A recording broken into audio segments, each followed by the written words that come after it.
Continuando con la primera parte de este documental que todavía no concluye, vamos a seguir indagando más elementos sobre los trajes y algunas otras cosas que nos va a comentar Maurice Cazorla, y también entraremos al tema de la música que acompaña a La Diablada, que como ya adelanté, el señor Jesús Elías demostró hace unos cuantos años que ya no se puede hablar de que la tarantela es la base musical de La Diablada, como algún momento yo mismo había expuesto, sino más bien que la música que acompaña a La Diablada son en realidad marchas napoleónicas. Ninguna de estas expresiones es pura en su esencia, ninguna.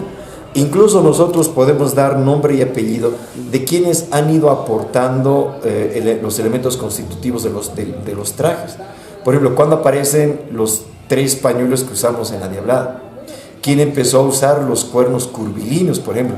Ahí estamos hablando del Quihuicha Vizcarra, por ejemplo, que fue el que innovó los cuernos curvilíneos, porque los cuernos casi alineados eran los más antiguos que se tenían. Las innovaciones que se tienen justamente en Oruro tienen nombre y apellido. Claro que sí. Y eso la verdad, pese a que es un hecho folclórico, el hecho folclórico responde también a un elemento anónimo, pues no deja de ser interesante por el hecho del aporte que le han dado a los elementos constitutivos del traje de diablo. Y eso nos permite en realidad marcar una identidad que ha sido asimilada en otras partes geográficas. Y obviamente en La Paz o en Aullagas o en Puno bailan con los 3 pañuelos de diablo, pero nadie sabrá quién fue el que empezó con los 3 pañuelos. ¿Y quién es el que empezó esto? Perdón. Precisamente Quihuicha Vizcarra. Estamos hablando de los años 40. Ya. Es justamente la época de auge de La Diablada de Oruro, cuando los elementos aburguesados entran a bailar al carnaval de Oruro, ¿no? Los bordados que tenían, y los estamos conservando. O sea, hay los originales. Pero ¿y por qué usaron eso? ¿Por una moda? ¿Se les ocurrió? En realidad, claro, porque tú sabes que también el hecho folclórico nace también por iniciativa, y cuando es asimilado por la comunidad ya es un hecho folclórico aceptado. Entonces, en ese sentido, pues por moda y qué sé yo, entonces se introdujeron aquí en Oruro las botas de diablo por Héctor Gutiérrez, los pañuelos bordados por Quihuicha Vizcarra, de manera que por un elemento de moda, por mejorar el indumentario del traje, decidieron cambiar la estructura. Tú me hablas de como evidencia, obviamente aparece en 1860 y tantos, ¿no es cierto? 67. Pero, ¿cómo calculas la antigüedad de La Diablada de Oruro? Más o menos de cuándo tenemos otro tipo de referencia. Sí. En realidad, vamos a citar en realidad a Alberto Guerra Gutiérrez, vamos a citar a José Mumuyo Bacarreza, Augusto Beltrán Heredi, también al mismo cura Felipe Beltrán, que en realidad, haciendo un análisis de lo que fue la expresión de los diablos, tenemos que quedar en un acuerdo de que en realidad los diablos vienen por influencia de los españoles. Pero en el caso de Oruro hay un fenómeno diferente, porque ahí está relacionado con el mito del famoso Huaricato. El Huaricato era el dios protector de los Urus, que este dios protector en realidad era el que habitaba en las montañas, y es parte de la leyenda que nosotros tenemos de las plagas y todo lo demás, no de Chiruchi, sino de las plagas, ¿no? Cuando los Urus no le dan reverencia a este dios Huaricato, entonces él decide castigar mandando plagas. Y esta es una leyenda que, de acuerdo a la tradición oral, fue recogida primero por el cura Felipe Beltrán, que es de época inmémora, según lo que él dice, y después fue transcrita por José Víctor Saconeta en 1925. Pero el elemento interesante de esto es que es representado por la huicuña. Alberto Guerra Gutiérrez, por ejemplo, dice que Huaricato es la denominación de la huicuña, o la vicuña, que es el animal sagrado de los Urus. Entonces, la vicuña viene a ser la representación del dios Huaricato. Él nos refiere que se realizaba el famoso juego del Ayllu ya en el siglo XVI, en lo que es el espacio abierto de lo que actualmente es el Santuario del Socavón. El famoso juego del Ayllu es un juego que se hacía en relación a antiguas costumbres de los propios Urus. Y ahí es donde casando con lo que decía Alberto Guerra Gutiérrez, es que ahí se desarrollaba la famosa danza del Huaricato, que era colocarse el cuero de la vicuña encima, y se realizaba esta danza ritual en honor al Huaricato. Entonces, cuando los españoles llegan, el Huaricato no podía ser un dios, lo transgreden, como un demonio, lo prostituyen, porque en realidad, como este dios quiso mandar plagas y todo lo demás, le dan caracteres relacionando, vinculándolo al Mefistófeles occidental. Súper interesantes los aportes de nuestro amigo Maurice respecto a estas conexiones Urus y las versiones católicas que van a hacer luego a la danza de la Diablada. Sin embargo, yo por la línea que tengo de investigación discrepo en algunos puntos con Maurice.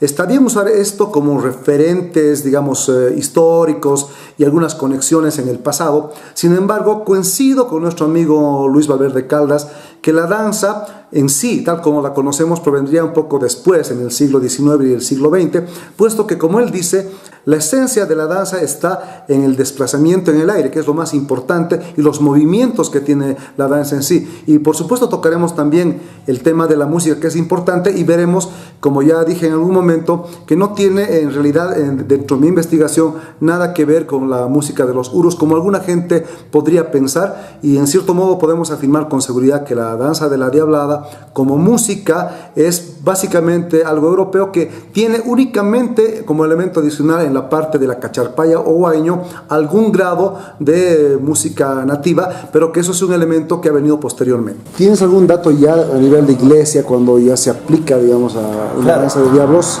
O sea, o es aproximado. No. Lo que pasa es que aquí también tenemos los documentos que se encuentran en Sevilla y que, de acuerdo a la encomienda de Lorenzo de Aldana del siglo XVI, ya en San Pedro de Challacollo, para darte una idea, se representaba el drama ritual de los incas, pero también se representaba lo que era el drama ritual de los 7 pecados capitales, Venta y Media, Sora Sora, Paria, que son los lugares aledaños a Oruro, y que en ciertos momentos, porque recordemos que también los indígenas venían a la villa de Oruro para rendir reverencia a los santos particulares que se... O sea, de los alrededores llega un poco la parte de los autos sacramentales. Ahora entremos a la parte de la música de la Diablada, y como ya anuncié, Jesús Elías mismo les va a contar cómo se llegó a demostrar con evidencias contundentes que la música que acompaña a la Diablada proviene de música francesa, en realidad, de marchas de la época de Napoleón.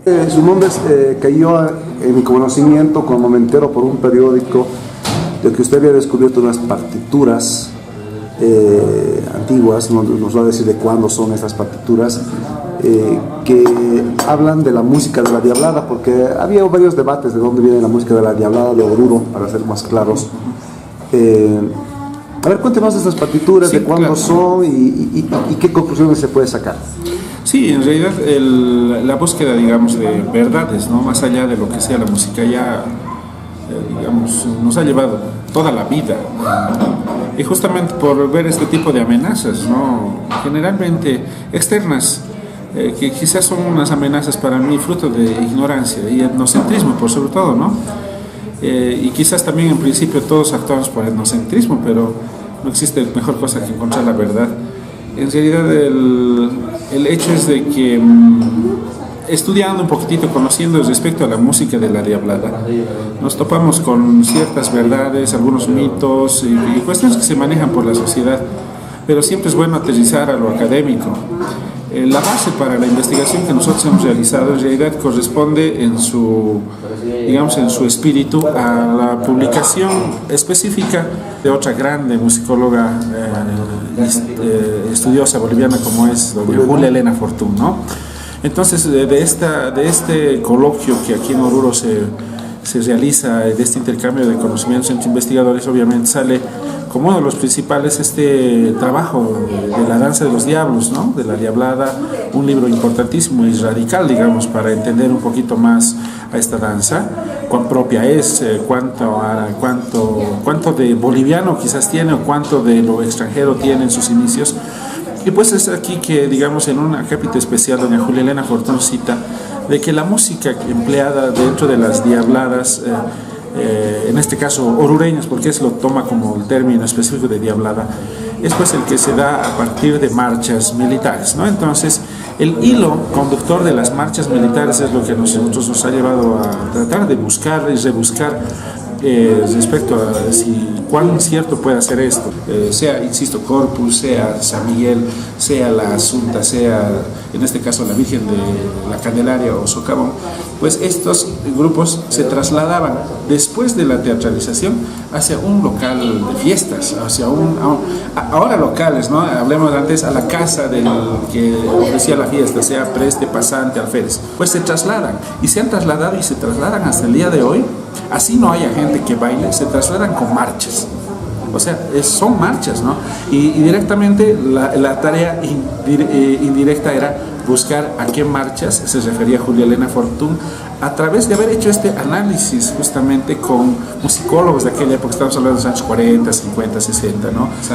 Se establece ya que si ha habido un momento, ha habido marchas españolas en el siglo XVIII, ha habido quizás una música en 6 octavos como son las gigas, música en 2 tiempos, pero seguimos hablando aún de marchas, de traslación, se aplican las marchas. Y el diablo obviamente es diablo, sigue disfrazado de diablo y lo que termina haciendo es acomodar espontáneamente y por folclore, digamos, ciertos brincos en principio, brincos, saltos. Hay fotografías interesantes de Augusto Beltrán Heredia, ¿no? De los años, de principios de siglo, donde se puede observar diablos que no están bailando, sino están saltando y brincando por las aceras, ¿no? Espantando gente, pero siempre con los saltos de las rodillas arriba, ¿no? Al ritmo de una marcha de ese momento, ¿no? Y ahora, estas marchas, ¿cómo se van soldando? Y esa es justamente la época. Si vemos la moda universal hasta bien entrada la decadencia, digamos así, de la colonización española a principios del siglo XIX, vamos a ver que a partir de los afanes revolucionarios de libertad de finales del siglo XVIII, lo que estamos viendo es justamente una explosión de la moda francesa, viendo que todo lo malo relacionado a lo español era relacionado a lo católico, digamos así. Y ahí entra con total fuerza la cuestión de la moda francesa, ¿no? El ejército boliviano, Bolivia y en la independencia, se va organizando justamente en base a la tradición francesa. Quien ha visto mis documentales sobre caporales, Tuntuna, Tundiki que están en YouTube, seguramente vio esta escena. Por ejemplo, yo vi no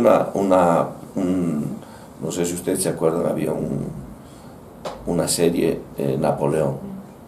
En una de esas escenas donde el ejército de Napoleón está marchando, hay una diablada boliviana, o sea, una diablada boliviana. No te creo, sí.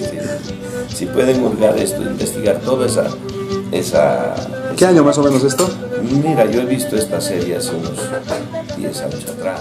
Paradójicamente, no solo Yuri Ortuño logró ver esta serie, sino también nuestro amigo Jesús Elías, y de ahí es que fue atando cabos para lograr demostrar lo que él fue planteando en sus hipótesis posteriores. Tú me dices que viste la película, la serie Napoleón, ahí escuchaste una melodía y esto coincidía con la teoría de Julia Elena Fortún. Entonces, ¿qué pasos tomaste y dónde encontraste las partituras? Sí, más como anécdota dentro de esta búsqueda de años, ¿no? De décadas, diríamos así. Es justamente eso de que a veces cuando ya habíamos agotado todo vicio de encontrar una marcha, como dice Julia Elena Fortún, y no encontrarla es que por casualidad, escuchando la serie, uno de los capítulos discontinuos de la serie Napoleón justamente, es cuando el ejército, en las imágenes el ejército napoleónico se retiraba, ¿no? Entre la nevada, me imagino, de Rusia y de su fallida invasión a Rusia. Entonces ahí es donde, mientras dos comandantes, entre ellos Napoleón, hablaban, justamente se escuchaba de fondo un tambor y un pífano, una flauta travesa pequeña, se escuchaba la marcha. Entonces, era o no era, podría ser como muchas veces la casualidad. Tampoco hemos recurrido a buscar esto. Este video estamos hablando de hace 10 años, quizás más, 15 años atrás, esta marcha. Y a partir de ahí se intensificó justamente la búsqueda, ¿no? La búsqueda de esta marcha como ese eslabón perdido pero necesario para consolidar nuestra identidad boliviana dentro de la diablada. Y es que a través justamente de ya establecer que es de la época napoleónica, revisar justamente la música de Napoleón, no ha sido muy fácil ubicar. Hemos tenido que recurrir inclusive a amigos franceses, como Vincent Laroux, ¿no? Es el nombre del francés que nos ha colaborado en la primera instancia y quien se ha movilizado para darme en bruto hojas y hojas y hojas de música que por ahí se encontraba en algunas, Debo ser, como anécdota cuento, he debido practicar mi solfeo, pero por lo menos 1200 hojas, es poco, por lo menos. Y pues entre ellas justamente en el último apéndice del trabajo de Kastner, el recopilador, que lo pudimos encontrar, es que nos hemos hallado uno de esos días y descubierto justamente las 10 marchas que realmente son la diablada, ¿no? Exacta, simple y llanamente son la diablada. 10 ordenanzas o llamadas de órdenes que son parte de todo el orden cerrado, ¿no? de los militares. Entonces estamos escuchando, por ejemplo, la marcha específica, la más famosa que tiene Europa. Esa resulta ser la marcha denominada Diana o Rigodón, ¿ya? A partir de esta hay otra marcha que se llama la Retraite, la General. ¿Alguna otra puede traernos?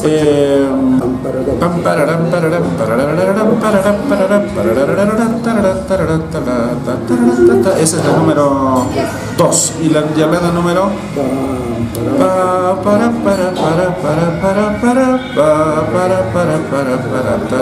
¿No? Entonces específicamente son marchas, o sea, con puntos y comas son exactamente igual, ¿no? A partir del comentario de Yuri, yo hace un par de años ya me puse a buscar este video y curiosamente lo encontré un poquito antes de la entrevista con el señor Jesús Elías, y pues quiero compartir con todos ustedes para demostrar que sus argumentos tienen bastante solidez fuera de las partituras que él nos ha mencionado. Tranquilízate, Mura. Pronto olerá a pólvora.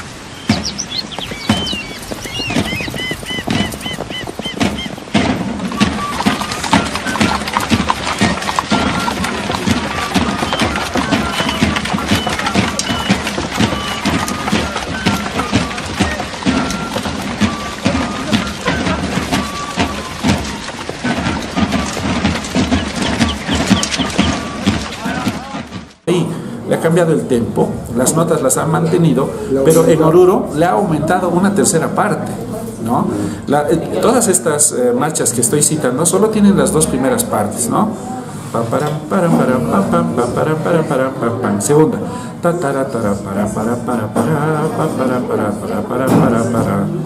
Ahí terminan y es cíclico y da vueltas. En cambio, en Oruro han inventado la tercera.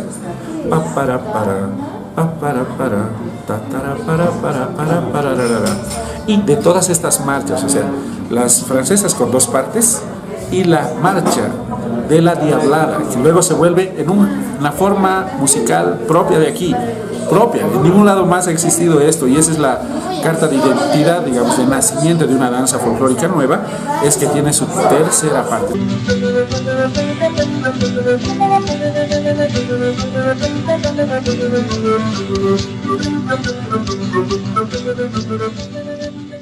Ya culminando la primera parte de este documental, podemos ir sacando algunas conclusiones previas. Por ejemplo, podemos decir que la diablada se gestó aproximadamente a mediados del siglo XIX, tal vez a principios, incluso pudo haber sido a nivel dancístico a fines del siglo XVIII. Pero tenemos que basarnos en referencias históricas, y la referencia que tenemos hasta el momento como la más antigua escrita de una descripción de la danza de diablada en Oruro sería el año 1868, corrigiendo un poco lo que Mauricio Cazorla nos dijo en 1867, ya que recién hace poco me mandó la documentación y podemos ver un poquito de lo que dice este documento. Cita del periódico El Republicano del 1 de marzo de 1868. Los diablos, su baile no es un baile común y con los fastidios de la monotonía. Es una armoniosa cuadrilla ejecutada con destreza. A este documento hay que ponerle mucha atención porque va a ser importante para refutar otras teorías que irán a lo largo de este documental, obviamente más adelante. Si bien yo manejo este cómputo temporario para calcular más o menos cuándo pudo haber aparecido como danza la diablada, hay que tomar en cuenta claramente las referencias que nos muestra Maurice Cazorla en el siglo XVI, con textos como de doña Margot Beyersdorf, que en Sevilla descubrió pruebas que habían estos elementos autosacramentales en las zonas de Paria y los alrededores de Oruro, que es muy importante para tener el ambiente previo a lo que va a ser la danza. Pero ciertamente no podemos tener seguridad si ya desde esa época habría una danza de diablos. Por otra parte, quiero referirme a la interesante hipótesis de doña Juliana Fortún, quien habría sugerido la posibilidad de que la diablada haya surgido a partir de una danza española, catalana, que se llama el baile de los diablos o bal de diables.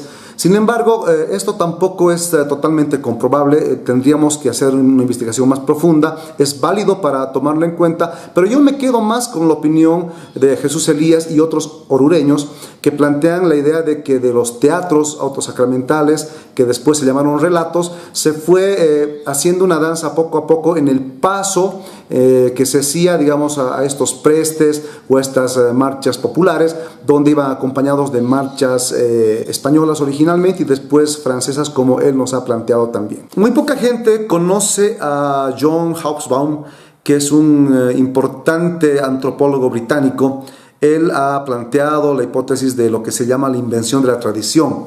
Es una de las razones por las cuales yo no he incluido en este documental, por ejemplo, leyendas como del Chiruchiru o del Tío, que si bien decoran muy bonito a la historia de la diablada, en cierto modo no son tan relevantes en la búsqueda que tenemos sobre la danza en sí, que es un aspecto un poco más objetivo.